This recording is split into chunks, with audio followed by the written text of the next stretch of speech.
بسم اللہ الرحمن الرحیم۔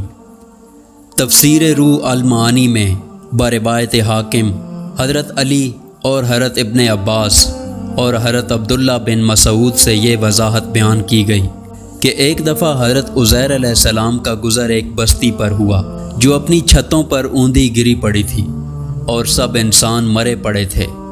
حضرت عزیر علیہ السلام نے اپنے دل میں کہا کہ یہ آبادی جو ہلاک ہو چکی ہے اسے اللہ تعالیٰ کس طرح دوبارہ زندگی بخشے گا۔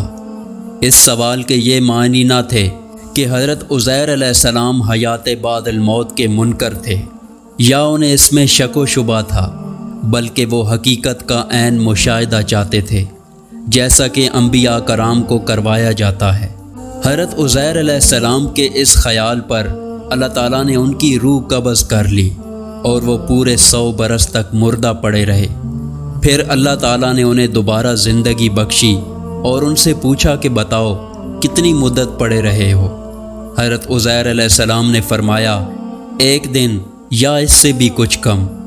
اللہ تعالیٰ نے فرمایا تم پر 100 برس اسی حالت میں گزر گئے، اب تم ذرا اپنے کھانے پانی کو دیکھو جو اس سفر میں ان کے ساتھ تھا، اس میں ذرا برابر بھی تغیر نہ آیا، جوں کا توں تازہ رکھا ہوا ہے۔ دوسری جانب ذرا اپنے سواری کے خچر کو دیکھو، اس کی ہڈیاں تک بوسیدہ ہو گئی ہیں۔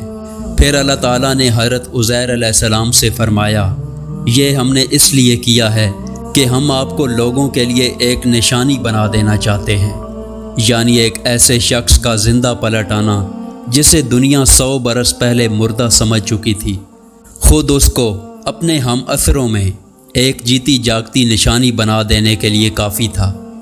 پھر فرمایا کہ اے عزیر تم دیکھو اپنے خچر کے اس بوسیدہ ہڈیوں کو، ہم کس طرح اٹھا کر گوشت پوست اس پر چڑھا دیتے ہیں۔